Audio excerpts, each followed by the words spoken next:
Okay, well, I think we will get started then.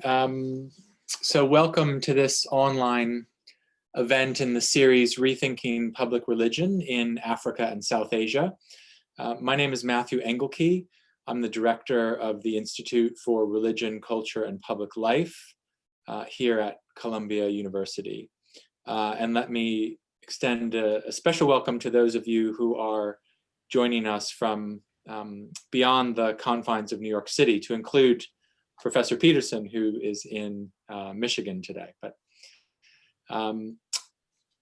So this project, Rethinking Public Religion, is an IRCPL program now in its third year, with generous funding from the Henry Luce Foundation and in partnership with Columbia's Institute for African Studies and South Asia Institute.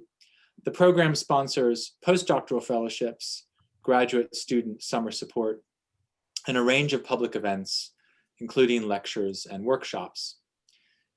It's a real pleasure to host Derek Peterson today, professor of history and Afro-American and African studies at the University of Michigan, Ann Arbor. I first met Derek at a workshop at Cambridge University on public culture in Africa well over a decade ago.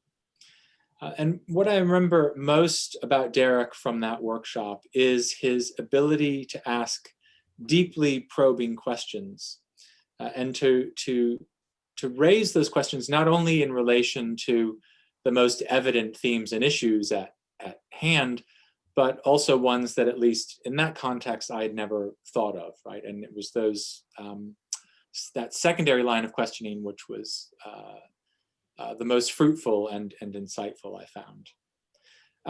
The thoroughness and probing nature of Professor Peterson's scholarship is even more evident in his published work, 2 monographs, Creative Writing, and then his second monograph, and in a number of edited collections and articles.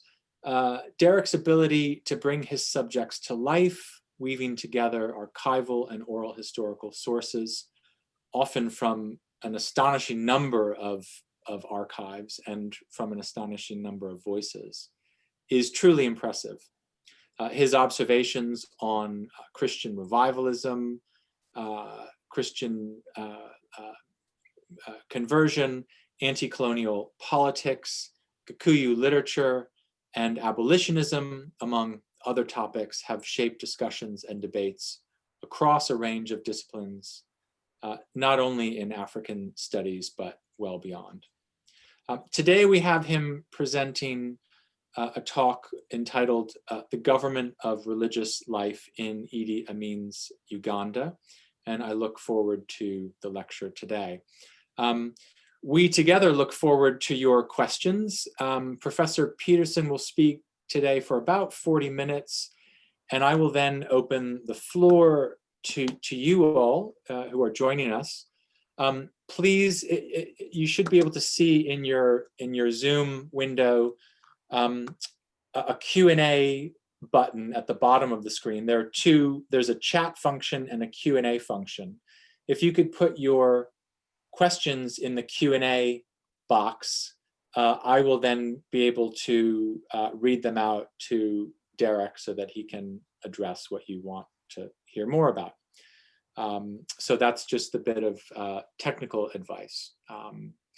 Thank you all once again for joining us, and especially Derek, to you for joining us today. So I'll turn it over to you. Thanks very much, Matthew. It's a great pleasure to be here, virtually at least, at the Institute for Religion, Culture, and Public Life at Columbia. I wish I was in New York and not here in Michigan, because of course New York has its attractions that even Ann Arbor can't match. But nonetheless, I'm happy to be part of this occasion and to be able to think with you all about public religion. Thanks also to Maria, who's organized the logistics for this occasion, which I hope will go smoothly. And thanks in particular to colleagues and friends who are phoning in from East Africa. Much obliged, it's a late hour. So I'll try to be as interesting and exciting as I possibly can reward your attention with good things. So let me start by at least trying to get the screen sharing to work here. All right.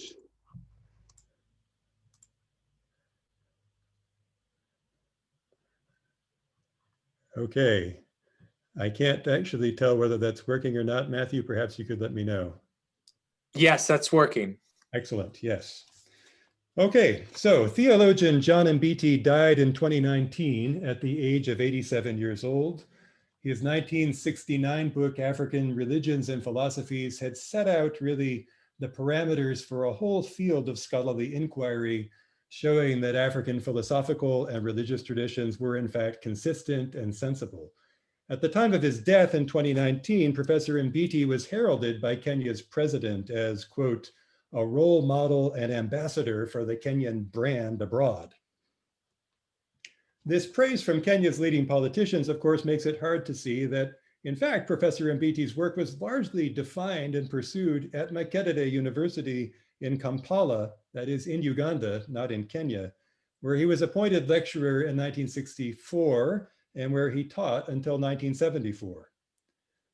Professor Mbiti composed his foundational work at a time and place where religious authorities and political authorities were together consolidating the religious field, closing down avenues of dissent, imposing conformity on cultural life and in the political world. Professor Mbiti was not himself directly involved in the suppression of dissident religions. In fact, he would have been, I think, upset at the purposes to which his theological thought was put. But the ideas that he pioneered helped to make the government of religious life thinkable. His scholarship made it appear as though, their diversity notwithstanding, Africans were in fact unified in their devotion to a shared set of religious ideals.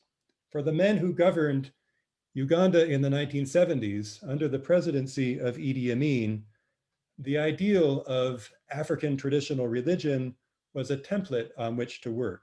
It was a license to organize and consolidate the cultural field, one of an ensemble of ideas and institutions that allowed Idi Amin's government to distinguish between authentic and inauthentic forms of cultural life. When President Amin came to power in January 1971, Ugandans found themselves all at once positioned on the front lines of a global war against racism, imperialism, and apartheid.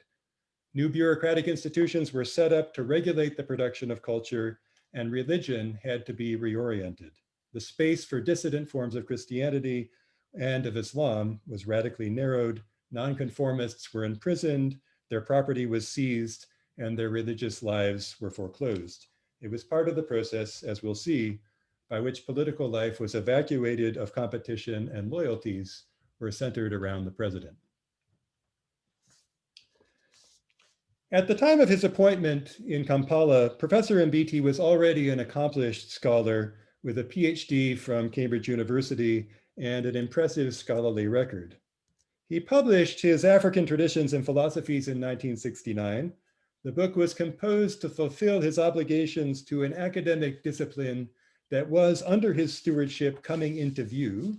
He wrote it as a series of lectures on African religions convened at Makerere, the first in the curriculum. The book laid out in chapter after chapter a systematic theology for African traditional religion. African religions shared, according to Mbiti, an underlying structure, a veneration for the divine, a sacred sensibility, rituals, an awareness of evil, an account of creation. The book was a work of huge ambition, a powerful argument for the integrity of a religious system. In his own time, Professor Mbiti's work was subject to criticism from his colleague and contemporary, Okat Bibatek, whose book, African Religions in Western Scholarship, was published in 1970. Okat argued that Professor Mbiti and other scholars had forced the dynamics of African religion into the foreign categories of Western and particularly Christian theology. Professor Mbiti surely knew about Okat's criticism, but he chose to make no public response. In fact, the year after Okat's book was published, John Mbiti brought out his second book called Concepts of God in Africa, which was based on the premise, as he said in the introduction, that there is one supreme God in Africa. For Mbiti, it was essential that African religions would be grasped systematically. In Kampala, he was offering regular courses to Anglican priests in training on the subject African tradition and Christianity. So the scholarly work was part of a larger priestly vocation. John Mbiti was opening up paths of comparison between Christianity and African religions.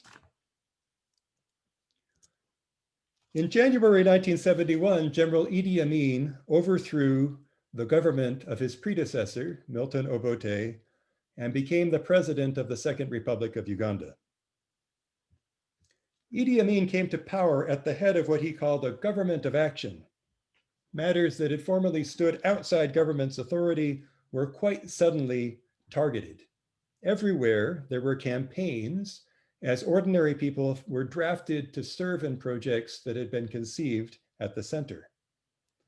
There was particularly urgent work to do in the domain of culture.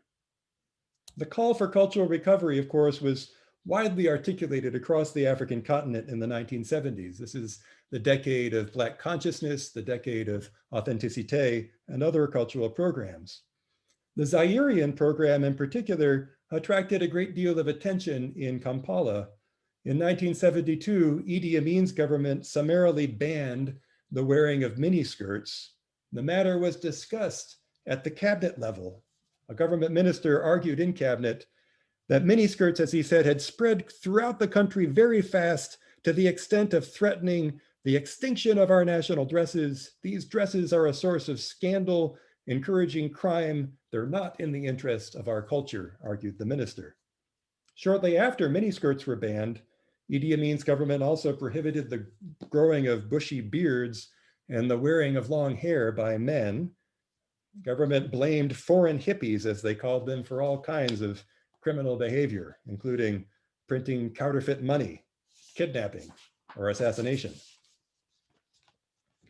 It was the role of government bureaucrats to ensure that the struggle against colonial culture was fought and won. There were new departments, new ministries, and new bureaucracies that came to life, claiming the custodianship of categories of people in arenas of public life that had never before been subject to attention and to regulation. In the districts, there were new committees called culture committees appointed to carry out the work of preservation. Culture officers were appointed in every district. Every culture committee was headed by the culture officer. The vice chair was meant to be an elder of distinction in local affairs. The space for improvisation was radically constrained. Under the government oversight, cultural practices were made into routines that could be practiced and mastered. Everywhere, there were inventories. It was important to be exact, to bring the performance up to the standard. In 1977, Amin's government sent out a team to carry out training programs in traditional dances in Uganda's provinces. The national dance troupe, the heartbeat of Africa, was revived in those years. The 50 dancers took up residence in Kampala, where they were trained in the standardized repertoire of traditional dances from Acholi, from Chigezi, from Bugisu, and other parts of Uganda. In this way, dance, as music and other performance traditions, was remodeled and made into a routine. It could furnish the elements of a traditional national curriculum. In 1971, Uganda Television launched a new program that was called Our Heritage, which was meant to display traditional dancing, handcrafts, and other customary practices on TV. Each district was supposed to select 3 indigenous dances that could be televised, and performers were enjoined to wear uniform costumes. That's what Idi Amin's war against colonial culture entailed: the creation of new bureaucracies and new curricula that could coordinate the production of traditional culture. That's how performance genres got defined, how dance and music were lifted out of the dynamic world and rendered into routines, how human creativity was hemmed in by rules and standards. It was also ladies and gentlemen, how some people became experts and authorities within their field. At the time Idi Amin came to power, John Mbiti was professor and head of department in the religion department at Makerere University. 2 weeks after Amin's coup, his private secretary wrote to church leaders, Professor Mbiti included, to ask for their views about a new initiative. It was called a Ministry of Religious Affairs with political and administrative powers over religious organizations. Professor Mbiti was thrilled at the prospect. In 6 typed pages, he laid out in numbered paragraphs a series of justifications for government supervision over religious life. The most remarkable part of his letter came under point 12, where he set out a theological rationale for the government of religious life. As he wrote, African traditional life does not have a division between secular and sacred, between what is religious and what is not. That division of life was imported into Africa from Europe. Now, Professor Mbiti was cribbing almost word for word from his 1969 book. It was unnatural, as he said, to make Africans live this divided life. We have to safeguard against such divisions. He was confident that President Amin's new government could mend the division between sacred and secular. The new Department or Ministry of Religious Affairs would be, as he said, a concrete symbol and expression of the basic African philosophy which sees the whole of life as a deeply religious experience. It would be an exciting platform where the religious heritage, values, commitments, and sacrifices of the different religious traditions could be pooled together and utilized for the good of the nation. That's where Professor Mbiti's religious thought led him, working from a theological position that asserted African religions to be unified in their consonant with ancestral tradition. He saw President Amin's government as a vehicle by which to bring dissension and argument and debate to an end. Here was an opportunity for unification. John Mbiti had good reasons to be worried about Christian unity. The Anglican Church, which was known in Uganda as the Church of Uganda, was in those tumultuous days consumed by a vexing argument over ethnicity. The nub of the dispute was the building that's shown on your screen, Naminembe Cathedral, at the center of the Kingdom of Buganda. Buganda had been, in colonial times, the foremost Anglican Christian society in Britain's empire. And the cathedral at Naminembe was a concrete expression of Buganda's Anglicanism. It had been built in the early 20th century through the exertions of Buganda's Protestant aristocracy. In 1966, after Uganda's independence, Prime Minister Obote had sent Uganda's army to crush the Kingdom of Buganda, sending the ruler of the kingdom into exile and abolishing the kingdom altogether. That very year, in 1966, the Church of Uganda enthroned a new archbishop. His name was Erika Sabiti, at the head of the Anglican Church in Uganda. Erika Sabiti was from southwest Uganda, from the Kingdom of Ankole, not from Buganda. For Christians of Buganda, the imposition of this cultural outsider on their church was a source of alarm. As one panicked clergyman put it in a letter, Uganda has been oppressed too much and has suffered so terribly, both politically and now in the church they helped to build. For Uganda Anglicans, the elevation of Reverend Sabiti as Archbishop was a form of political degradation. As the clergyman wrote in this letter, the other members of our church outside Buganda are slowly but steadily converging to swallow Buganda up.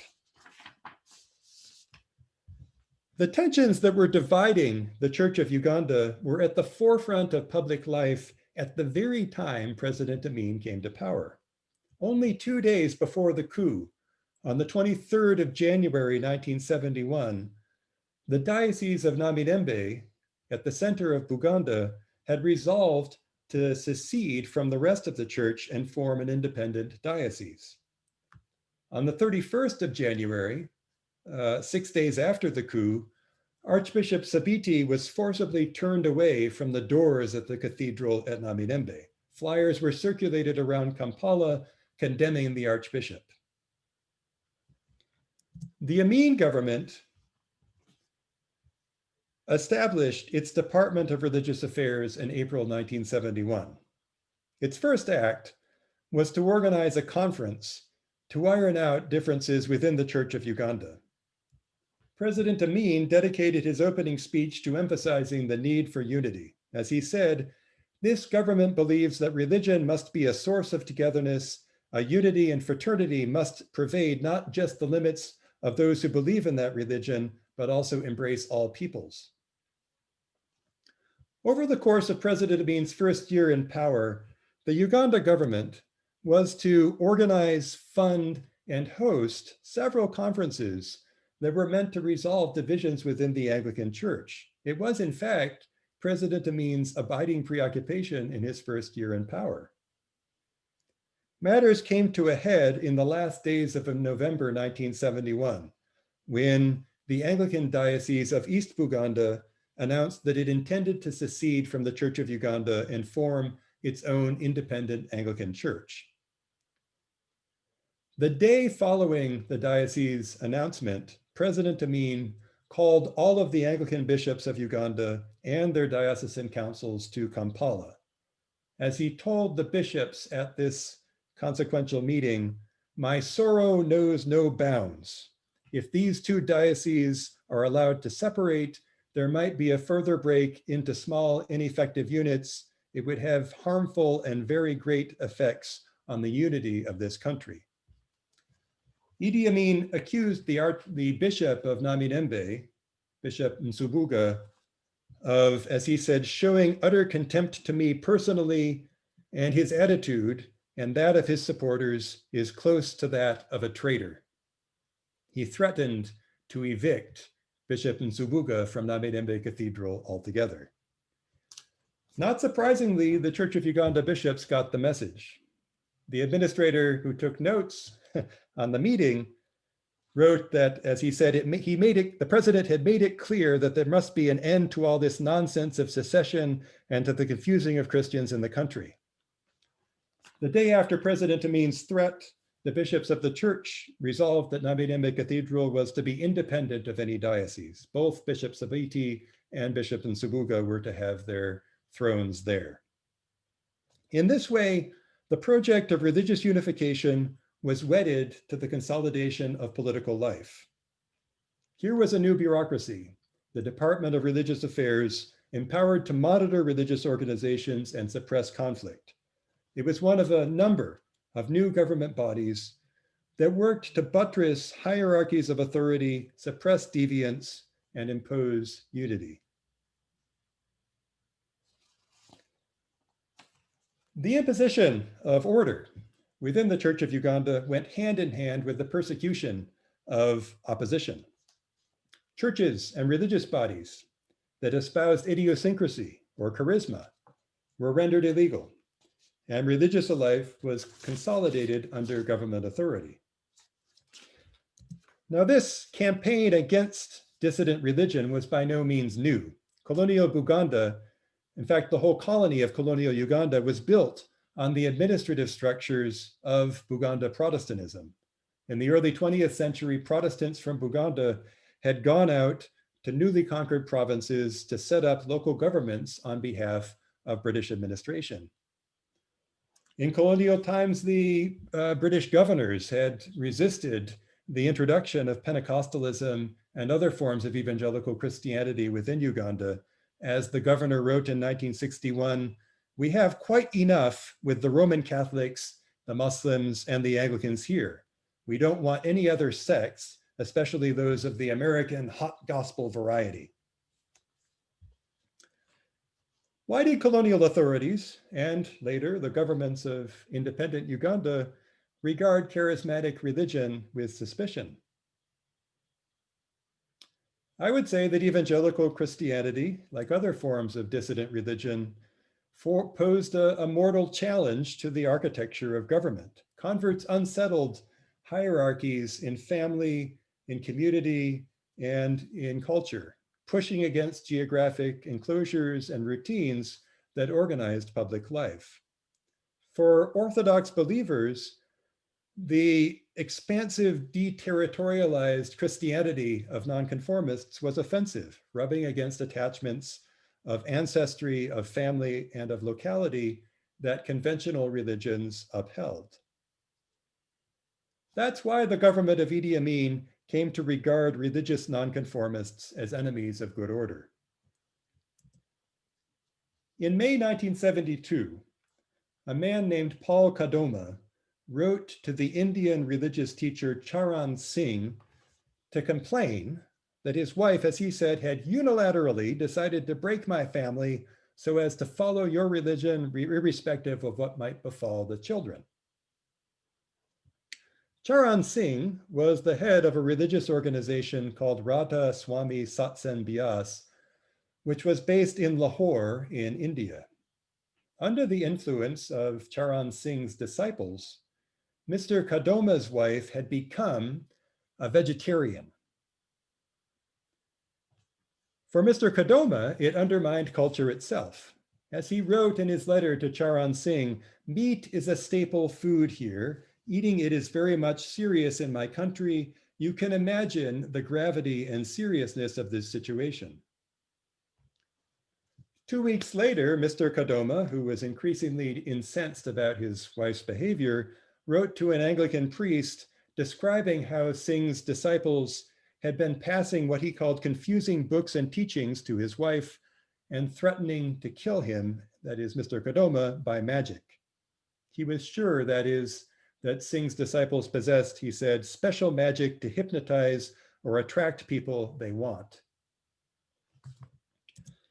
At the end of June 1972, Mr. Kadoma, who was by this time convinced that his wife was, as he said, 3/4 mad, wrote to President Idi Amin to ask him to make Radha Swami Satsang Bias illegal within Uganda. Mr. Kadoma wrote, as he said, that the unity, love, respect, and freedom of our families has been very much interfered with by the confusing agents of Charan Singh's religion. Under the influence of drugs, women who joined Singh's religion appeared to be hypnotized, said Mr. Kadoma. They become stubborn, unruly, half-mad, and disrespectful to whatever the husband might advise. Women who followed Singh would leave their homes on Sunday in the morning against the wish of their husbands and return home late at any hour they choose. He insisted that Singh's religion presented an existential threat to the civil order. If the religion were not banned immediately, he worried that Uganda would face, as he said, the same situation as Zambia, where in the 1960s and 70s, the rebellious church of Alice Lenshina had mounted an insurrection against the government of Kenneth Kaunda.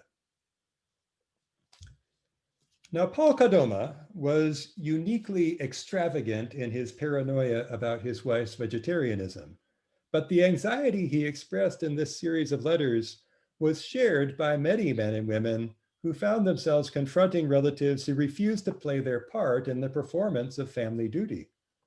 Dissident converts, whether to an aesthetic Hindu tradition or to nonconformist evangelical Christianity, converts disregarded their obligations to custom and tradition, challenging husbands' and fathers' control over time, labor, and loyalty. I do not know for certain that Idi Amin actually read Mr. Kadoma's anxious letter. I do know that he, like many political leaders who came before him, thought religious idiosyncrasy was dangerous. In 1973, government outlawed several religious denominations that were thought to be inimical to good order. Among them were the United Pentecostal Churches, the Jehovah's Witnesses, Legio Maria, and the Pentecostal Assemblies of God. In 1975, the list was expanded to include the Quakers And in 1977, over 30 religious organizations were banned. Among them, as you can see from the screen, the Bahais, the Baptists, the Holy Church of East Africa, Dini Aroho, and the Nomia Luo Church. Their buildings were seized by government and their leaders were forbidden from preaching or carrying out services. By the late 1970s, the religious field had been consolidated under the management of three institutions: the Anglican Church, the Catholic Church, and the Muslim Supreme Council. All of this, ladies and gentlemen, was full of violence. People of conviction were forcibly made to bend the knee to government mandates. The Deliverance Church, for example, had been founded by a small group of charismatic preachers in 1971.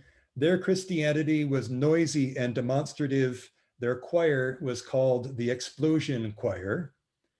In April 1978, Uganda's vice president heard the noisy congregation at worship and ordered the church disbanded. Amin's men shot up the building and interned 200 people who gathered there. The congregation was held in the cells of the notorious State Research Bureau, where they were beaten and tortured for 2 months. More often, the consolidation of religious life was unspectacular and rather mundane.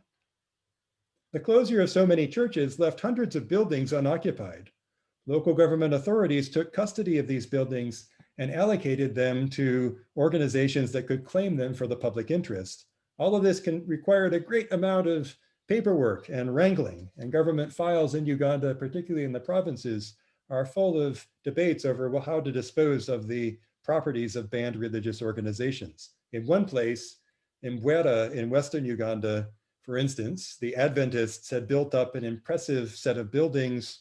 After the Adventist church was banned in 1977, the pastor in Bwera and his family stayed on in the parish house, looking after the church buildings and, after dark, convening clandestine services in the forest for church members. In February 1978, a government official arrived at the Adventist church and gave the pastor 14 days to vacate the building. He told the pastor that his private worship, as he wrote, has been reported and was known to the CID, the State Research Bureau, and the intelligence section. This was a dire warning. The Adventist pastor hastily handed over the keys to the building, and the building thereafter became a community center. For the leadership of the established churches, particularly for the Anglicans, all of this presented an opportunity for expansion. In the months following the closure of Pentecostal and evangelical churches, Archbishop Sabiti carried on a campaign to persuade their members and their leadership to join the Anglican Church. As he wrote in a letter to a fellow church leader, "We have the same Bible, the same Savior, and we're admitted into his church through baptism by water. Why don't we ignore these small differences and come together?" And in fact, in the 1970s, several Protestant denominations did come under the authority of the Anglican Archbishop. Here was a new form of government. Everywhere, new bureaucracies were springing up, as I've argued. In religious life, too, there were new managers. The Amin government was subletting the oversight of dissident and nonconformist Christianity to establishment churches. For Anglicans, it was an opportunity for ecumenicism. Even as dissident churches were being forcibly suppressed, the theology of ecumenical solidarity enjoyed a newfound relevance in Christian life.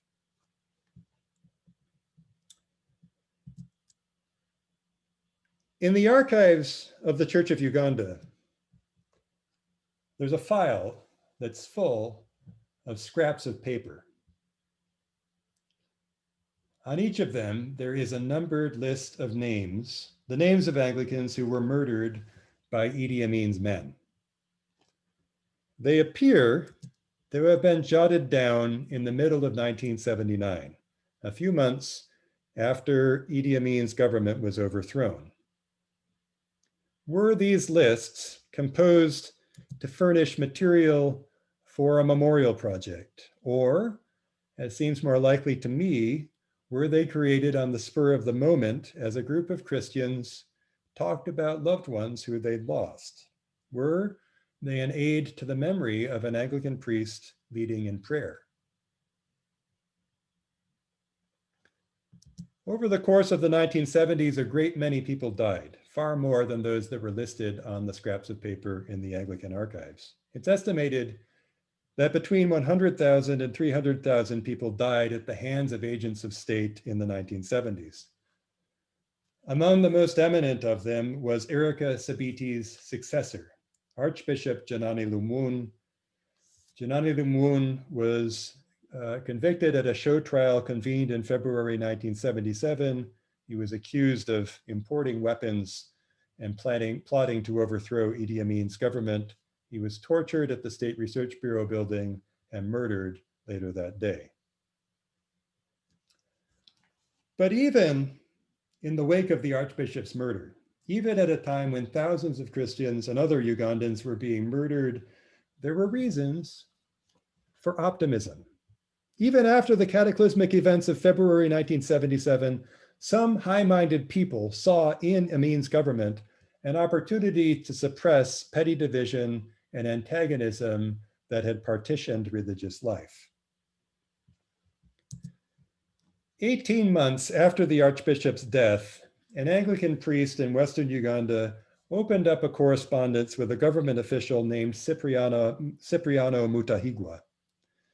Mutahigwa was a person of consequence in the life of Western Uganda. In colonial times, he had been a member of the committee that had standardized the language of the place. It was called Rutoro. In the 1960s, he had been a chief in Milton Obote's government. By 1978, when he was addressed by the parish priest, Mr. Mutahigwa was an assistant district commissioner in the government of Idi Amin. The priest wrote to Mr. Mutahigwa to say that it seemed to him that Mutahigwa was uniquely determined to develop the spiritual realm. Mutahigwa responded by laying out a theological justification for government work. As he said, if a Christian society is to be effective in faith, there must be true and brotherly cooperation between its leaders. God offers to us, as he said, the possibility of bringing about the required mutual esteem, respect, and love for one another, and thus reproducing Christ's image in society we are leading, rather than demonstrating unnecessary separation and disregard. In so doing, we render a valuable social and spiritual service to our country by assisting it to achieve the goals of a perfect society. I have no reason to think that Mr. Mutahigwa or the priest with whom he was corresponding were insincere. At a time when, for many people, public life was full of terror and death, Cipriano Mutahigwa could imagine a perfect society where government and church could work together in harmonious concord in order to reproduce Christ's image in the social order.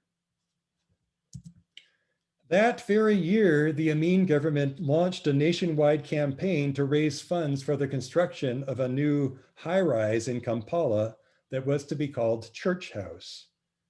It was occasioned by the centenary of Anglican missionaries' arrival in Uganda. Government bureaucracy was put in the service of the church to raise funds, and officials were delegated to collect funds from private organizations and from government departments to contribute to the Anglican building campaign.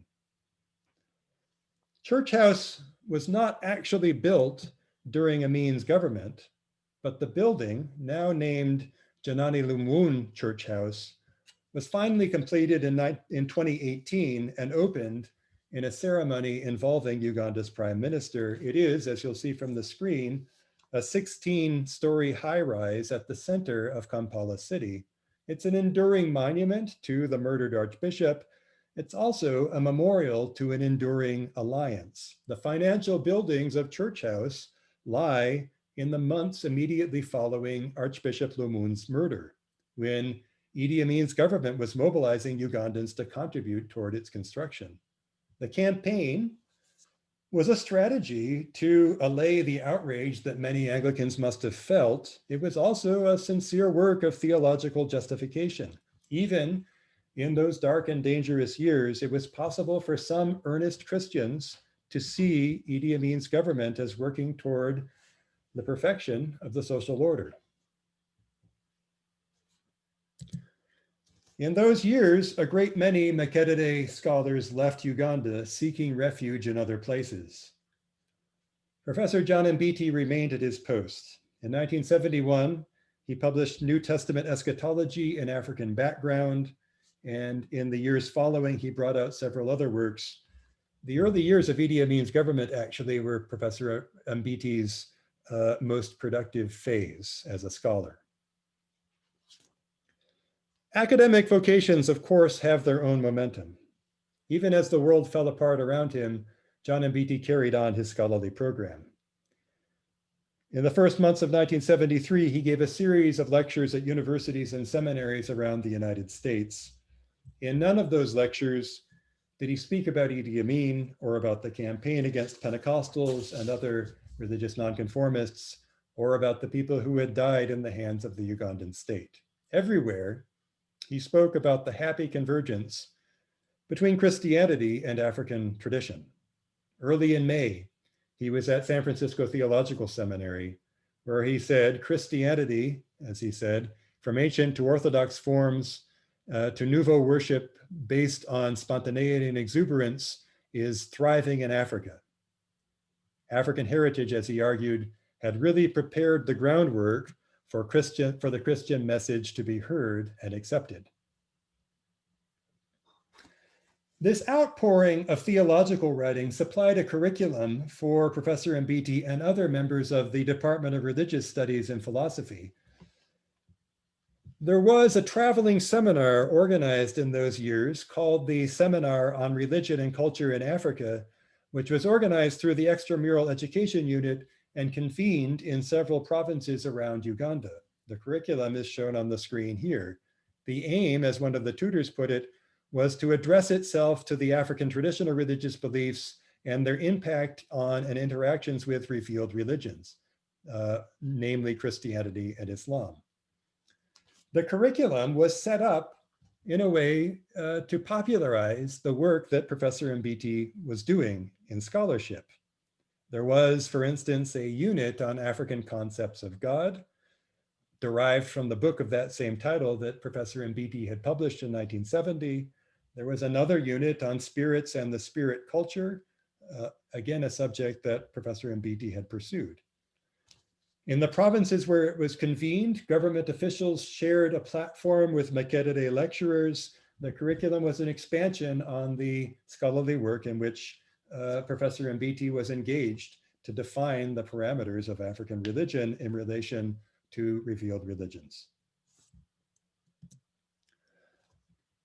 On the 4th of March, 1974, the Libyan dictator Muammar Gaddafi made a state visit to Uganda. Over the course of 3 days, he spoke before large audiences, calling on Uganda's Muslims to seize the opportunity that was before them. The time had come, argued Gaddafi, to spread Islam to every part of Uganda and of the world. There can be no doubt, he said, that God wants Islam to progress in Uganda because he's chosen a dynamic leader like General Amin to lead the people.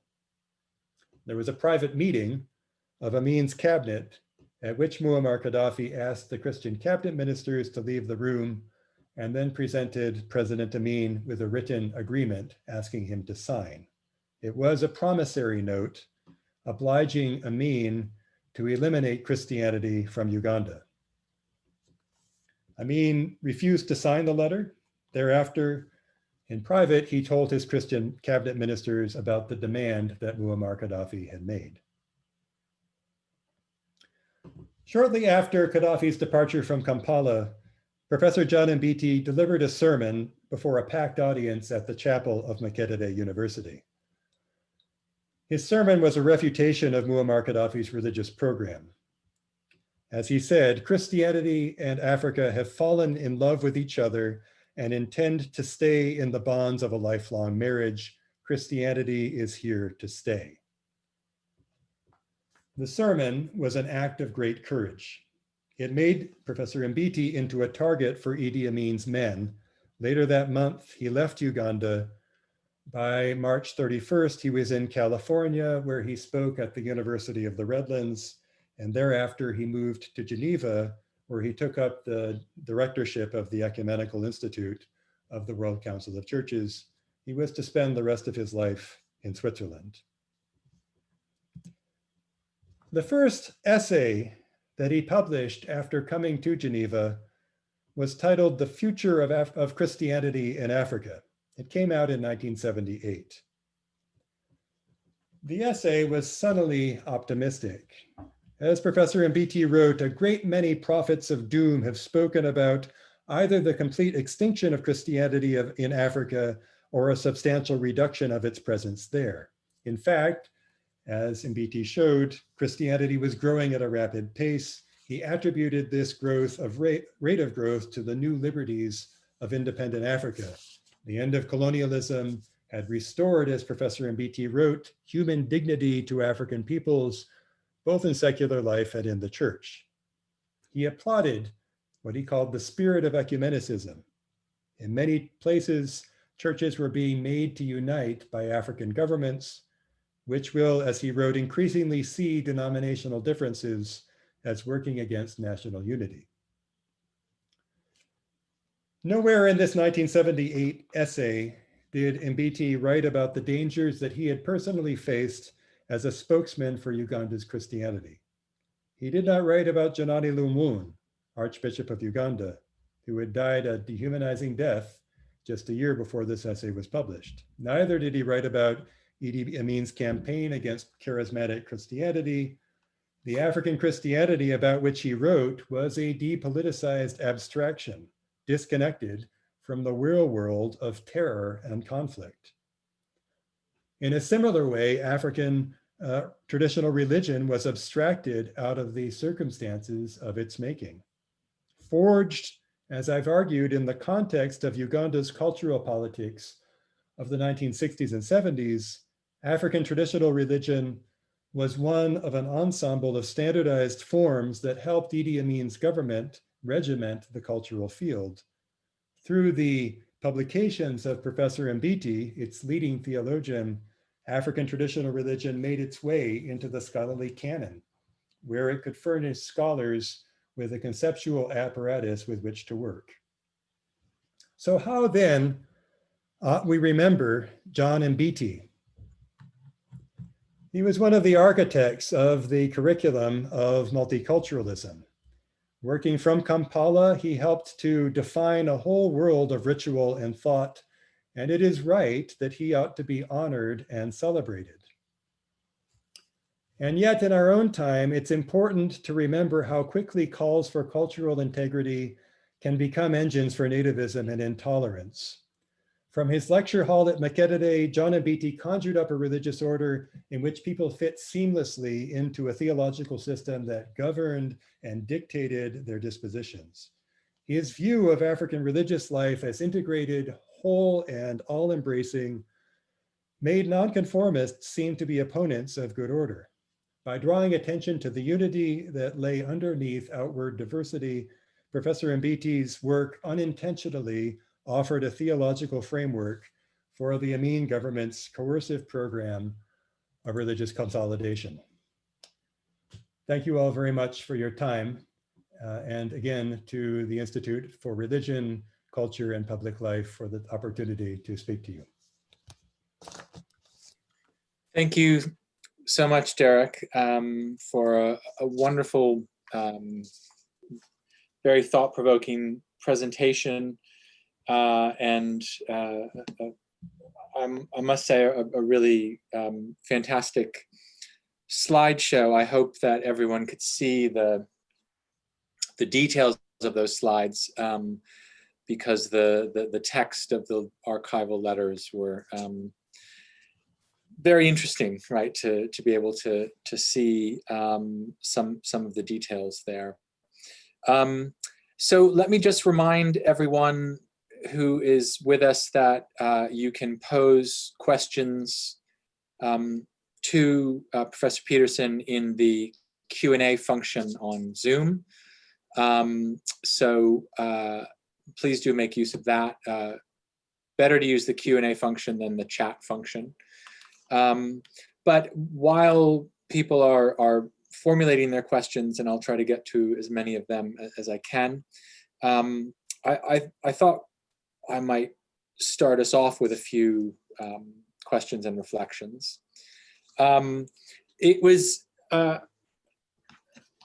very interesting to me to hear about, as someone who knows much more about Southern Africa than Uganda, to hear about Mbiti's position within the country at the time that Amin came to power, because my knowledge of Mbiti is almost entirely from his books, and not necessarily the emplaced biography of his life in Uganda. And I tend to associate, I think when he came onto my own radar, he was already well established in Switzerland. But I mean, I think as someone who has studied Christianity in Africa and, you know, for lack of a better term, African traditional religions, and of course, maybe we can get to that kind of designation. It's very interesting to hear this treatment of Mbiti, because he is an incredibly thought-provoking figure, and yet I've always thought deeply problematic for the kind of romantic and essentializing visions with respect to the kind of depoliticized or apolitical nature of the ways in which he wanted to treat the synergies or the kind of natural affinities between the African conceptions of the divine and Christian ones. Reflected, I think, in the one of the slides that had the seminar on religion and culture, and that first seminar on conceptions of God, and afterwards it said, a true African can never imagine life without God. I mean, these are incredibly powerful and unqualified statements that beg a lot of questions. But I mean, what I want to kind of ask about is to try to bring together his work, his published work, with what was going on and on the ground, and ask if you can say anything more about from your research. You know, do you have a better sense of maybe what was going on behind the scenes with Mbiti in particular? I mean, you began with Mbiti and then shifted to Amin and came back to Mbiti. And I wanted to ask first if you could weave the strands of your lecture together a bit more to say something about what was really going on with Mbiti, say vis-a-vis the Archbishop, his own views on the as you put it, although I think this was Amin, the hot gospel churches. I think I would be curious to hear a bit about that. So I'll start with that. Yeah, it's interesting, Matthew. As you will have gathered, there's a kind of a place in the paper that I gave today where much of the middle part of it is about public life and the sort of organization of religion. Professor Mbiti's at the bookends, at the introduction, at the ending.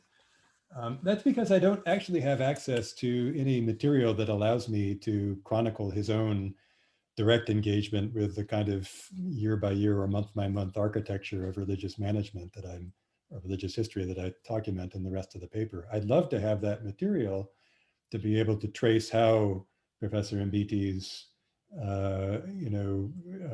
how he responded to specific initiatives or moments in Uganda's public life and such. But what I've got is from largely the archives of the Church of Uganda, which happily were digitized about 10 years ago.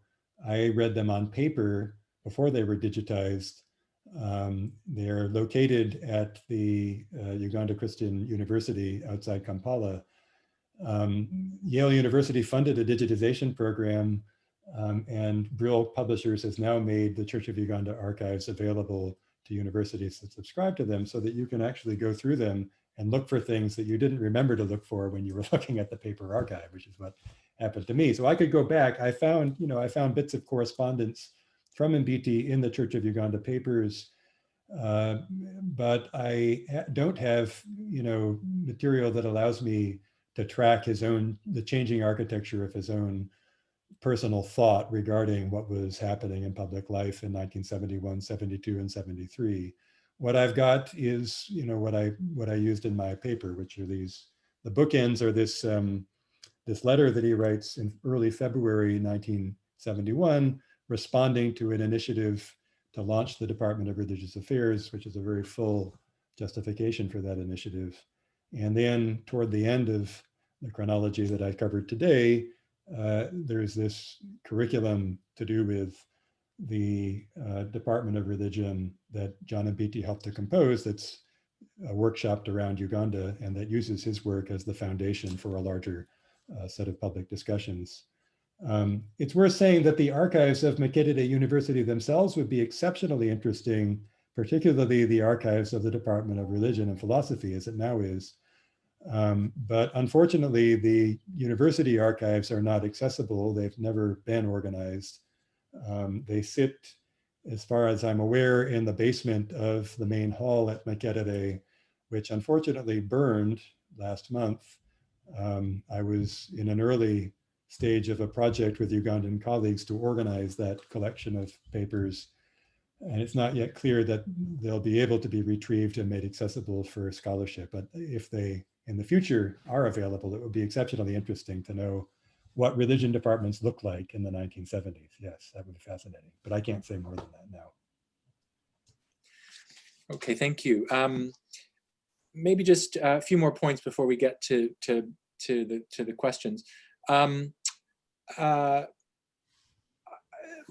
One question, and this is kind of jumping more to the present day.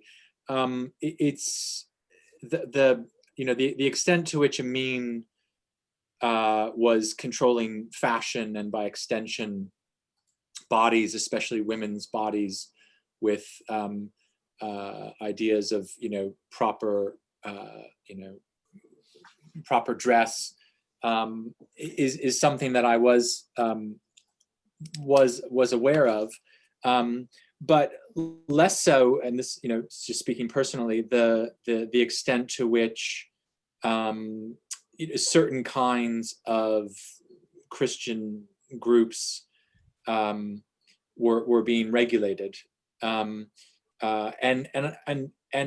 it springs to mind just because now it seems as if within Uganda, again, this idea of the kind of hot gospel variety of churches is actually flourishing, and certainly within the popular press, the extent to which certain kinds of evangelical and Pentecostal and charismatic churches are at the forefront of condemnations of homosexuality. That's something that comes out very strongly now. So I wonder if you could just speak to those of us in the audience who are not specialists on Uganda, a bit about a very brief summary of how we got from Amin to where we are now, with respect to that kind of religious pluralism. Yeah, it's an interesting story that I'm not myself particularly equipped to tell. It's not. I'm at the moment working on research about the 1970s predominantly. The 1980s and 90s are the period in which Pentecostalism really takes off in Uganda after the end of the Amin government and after the tumult of the Obote II period.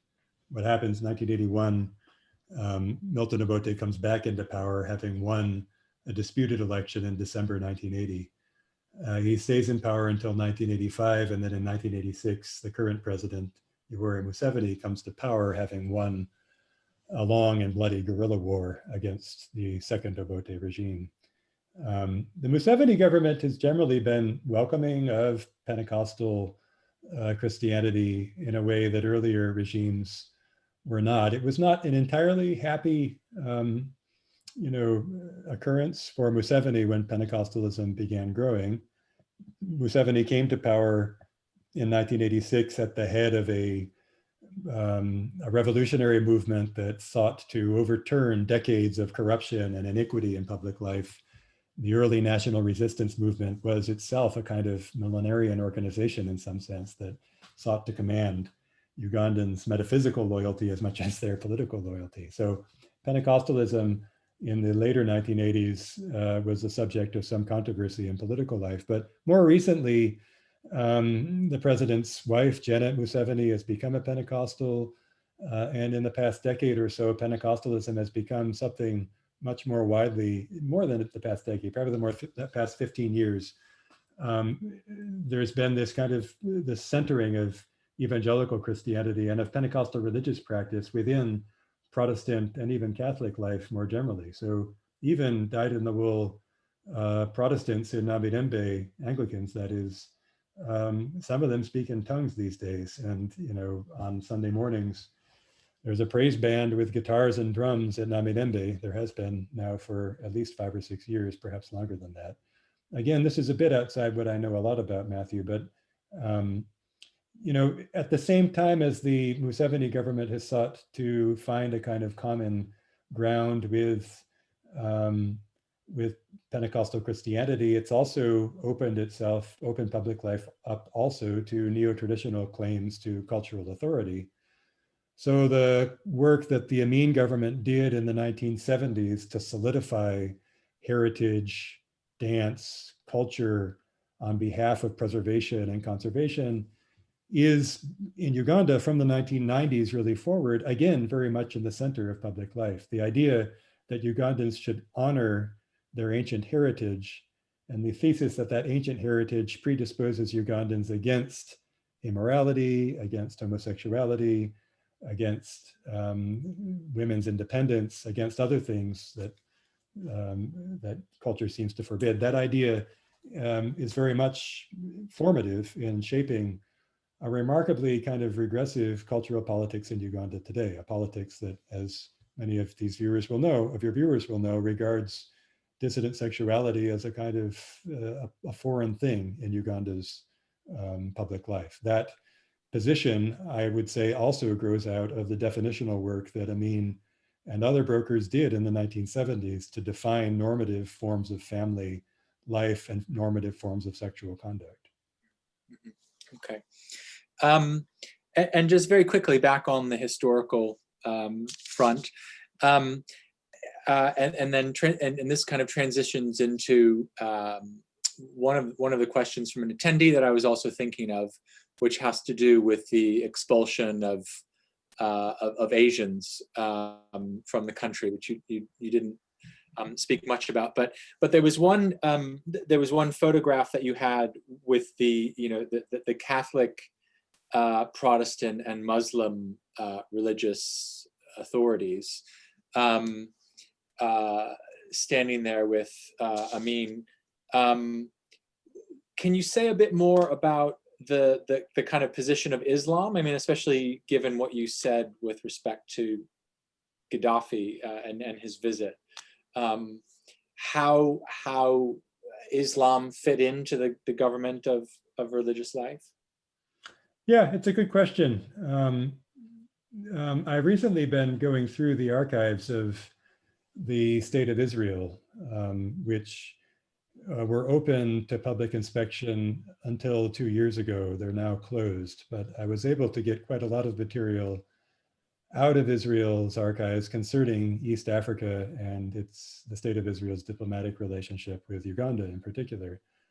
And it's very interesting. You know, Amin came to power in January 1971 with certainly the political and, at least it seems, the military support of the Israeli government. The Israeli defense attaché, Colonel Bar-Lev, was involved in the coup in ways that are as yet opaque to me, but he was a central figure around 25th January 1971.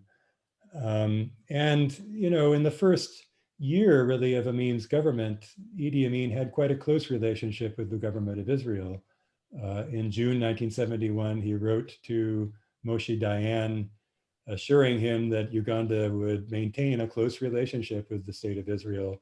There were hundreds of Ugandans in 1971 studying in Israel, and there were at least 100 Israeli diplomats, soldiers, and other figures, other Israelis in Uganda up to 1972. What happened in 1972 was that Amin went off to Mecca in January 1972 to make a pilgrimage. While he was in Mecca, he was accompanied by one of the leading figures in Chibuli Mosque, a man whose name was Mohammed Yassin Bira, who the Israelis knew to be influenced by Egyptian theology from Cairo. He'd spent time in Cairo, and he was known by the Israelis in advance of Amin's pilgrimage to be anti-Zionist, to be anti-Israel, that is. I know from Israeli intelligence observation that Bira made speeches in Mecca condemning Idi Amin's relationship with Israel and calling for Amin to ally himself with other Muslims against Israel. The Israelis were worried about this. They appointed in fact, they funded and supported a delegation from a different mosque to travel to Mecca along with President Amin to, in some sense, buttress President Amin from the influence of the radical, as it was, Mohammed Bira. But these clerics, these more pro-Israel clerics who went with Amin appeared not to have been unable to control the president's ear. So I don't know what happened in January 1972, but a week following his return from Mecca, Idi Amin went off to Tripoli, where he made a statement with Muammar Gaddafi assuring the Arab people of Uganda's support in their struggle against Zionism. And over the course of the following weeks, the Israelis and the Ugandans carry on this increasingly antagonistic diplomatic correspondence. In March 1972, President Amin summarily expelled the Israelis from Uganda.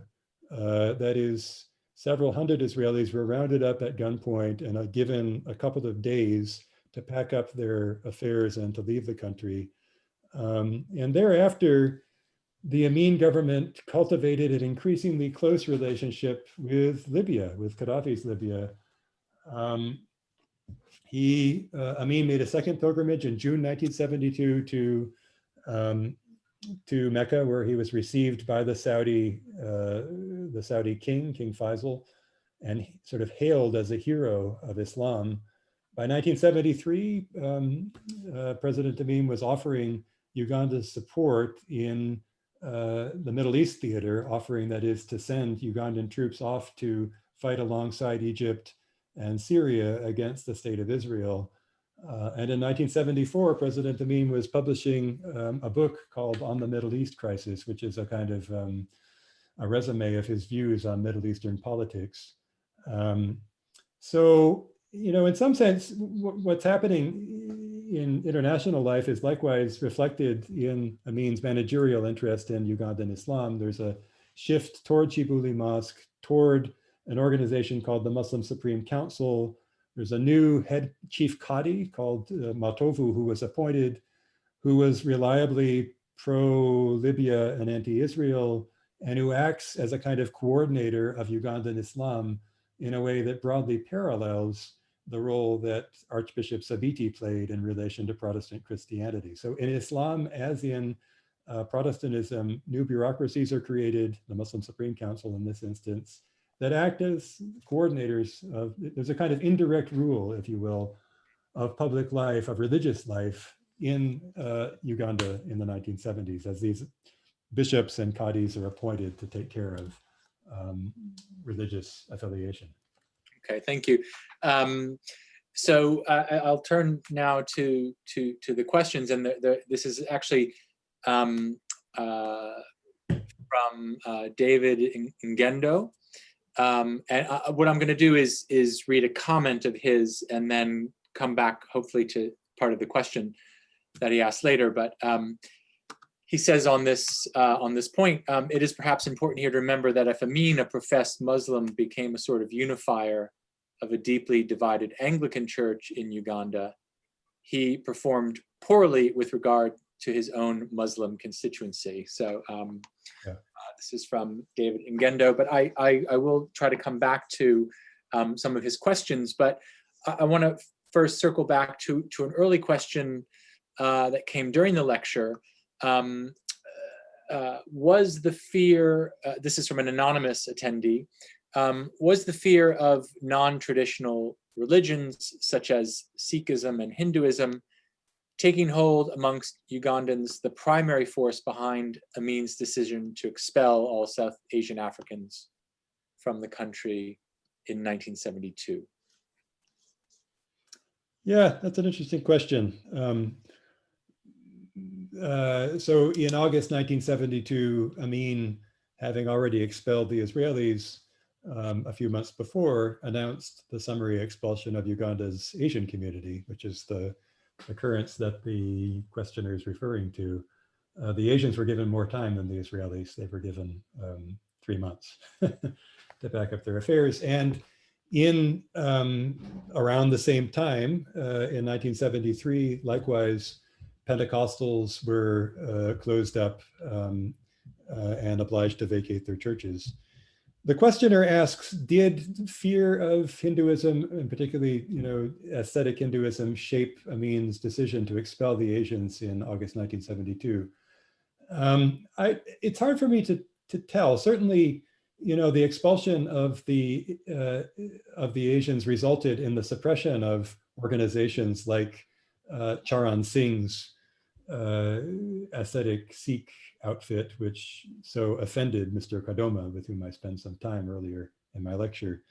But it's hard to see that as the chief motivating force. The expulsion of the Asians was framed by Amin not as a work of religious consolidation, but as a kind of an economic struggle, an economic war, as he called it, in fact, an effort for Ugandan Africans to take control of the commanding heights of Uganda's economy from usurpers of all kinds, whether Asians, Muslim Asians or Hindu Asians.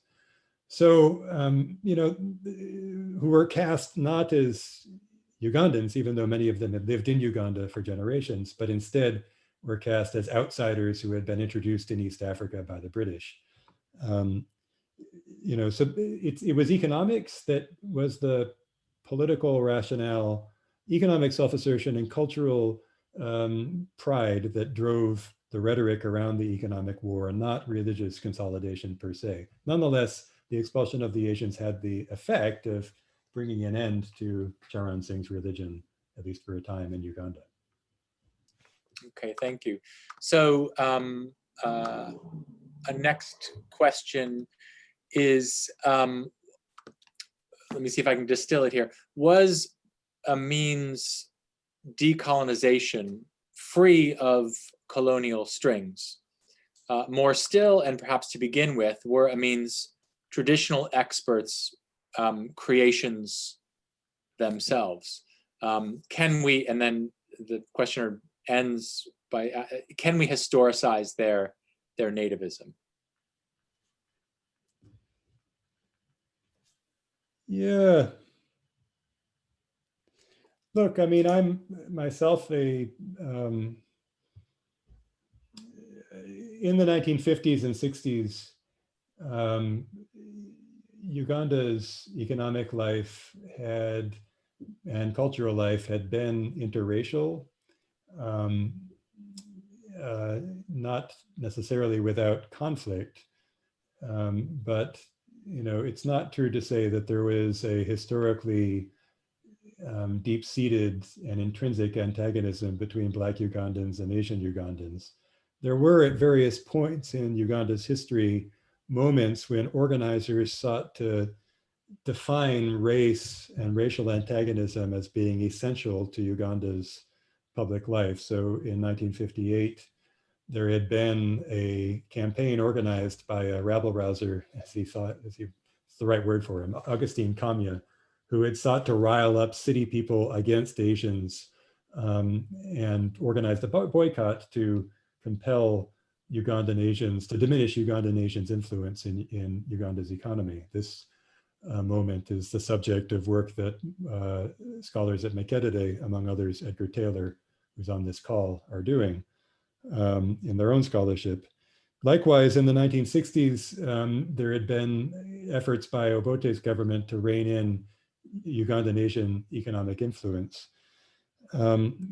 It's hard for me to say that Amin's 1972 expulsion of the Asians was, a moment of liberation in the way that Amin described it. To the contrary, I mean, looking at Uganda's history, it seems to me more productive to look at multicultural and mutual experience and shared history as the foundation for a shared order and not an essentially racialized antagonism. As I said, race becomes a logic by which politics works at particular moments in history, but more often Ugandan Asians and Ugandan Africans' lives were deeply intertwined by sexual and economic relationships, by social relationships, by religion, like, for instance, Mr. Kadoma's wife, who we ought to see not as an outlier in Uganda's history, but as a normative part of Ugandan experience, where Ugandans like her found it possible to form deeply felt religious attachments across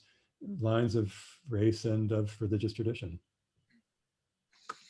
Okay, two more questions and comments, if we may. We're coming to time here, but one is on this topic, just from my colleague here, Jack Hawley. Huge thanks for this lecture. I've learned worlds.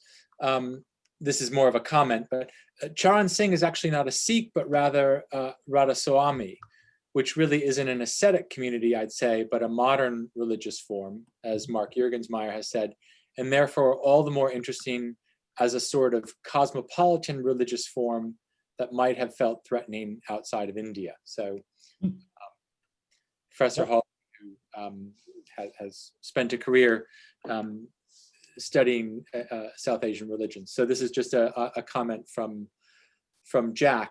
Thanks, that's very helpful. Yeah. But then just one final question that we can get to. I know we're running out of time. And this is from Ernest Kabuye. How did you get access to the archives? You made interpretation of the thought processes of individuals at the time. Can they be considered accurate given how the languages in Uganda have hidden meanings? Yeah, interesting question. So for the past 11 or 12 years, I've been working with Ugandan colleagues to organize and preserve government archives in Uganda. So work on this front started in Western Uganda with archives in Kabarole and Hoima, working in particular in collaboration with Mountains of the Moon University there. Students from Michigan and Makerere worked more recently in Kabale and in Jinja to organize district government archives, and also to put in order a large part of the Uganda National Archives. And we're now working on a project together to digitize the archives of the Uganda Broadcasting Corporation, which is where many of the photographs that I showed in my presentation today came from. They're from an archive, a repository of previously unpublished and indeed unprinted negatives that the UBC has held, and that we've now, there's 70,000 negatives that are now being digitized in Kampala out of work that colleagues are currently engaged in there. Those of you who are interested in this might find it productive. We've been having museum exhibitions drawn from this project, most recently at the Uganda Museum last year. And there's a standing show in Soroti at the Regional Museum, which you can go and see if you'd like, where some of these pictures that I showed are on display. So access to the archives that I've described is now open to any Ugandan researcher or student who wishes to consult them. They're in digital form in Mountains of the Moon University, on paper form in Kabale and in the Uganda National Archives, and on digital form at the Uganda Broadcasting Corporation headquarters. Uganda, the only point of access to all these collections is in Uganda, and researchers who wish to access them have to go through research clearance. I used in my talk pictures from archives that I've worked in as a scholar to help illustrate my talk, as it's helpful for people to see the sort of things that I'm talking about. But that's the story of access. As far as are they accurate, which the questioner asked, I mean, look, my own view is that archival material like oral memory is always, it has to be read critically in relation to the time in which it was composed and in relation to the purpose for which the speaker or the author work. In that sense, oral memory and that is oral tradition, oral interviews, and archival material are together to be subjected to skepticism. Of course, the conversation between Mr. Mutahigwa, the district commissioner, and the parish priest was inflected by relations of power. And Mr. Mutahigwa held most of the power in that correspondence. The parish priest held very little. Nonetheless, the fact that the colloquy that I described in the last few minutes of my talk was conducted around, the perfection of Christian society in 1978, at the very time that, for many people, the world was coming unglued, to me is really interesting. The fact that these earnest people apparently could conduct such a conversation tells us something about the enduring salience of the idea of unification and shaping Ugandan Christians' conception of where they stood in history. That's the point I'm trying to make there. Okay, well, Derek, thank you so much for such a stimulating talk, and let me also thank all of you for joining us from New York City to I think Uganda and beyond. I know it's quite late in Uganda, so we will let those participants, attendees, get to bed. So again, thank you so much, Derek, for joining us this evening. There will be a recording of this presentation posted on IRCPL's website soon, so please do share with colleagues who might not have been able to join us this evening. And those of you who are not already signed up to our newsletter or receiving information about our events, please do feel free to sign up on our website. It would be wonderful to stay connected. So again, thank you, Derek, for that fantastic talk, and thanks to everyone. Thank you very much indeed. Good night. Good night.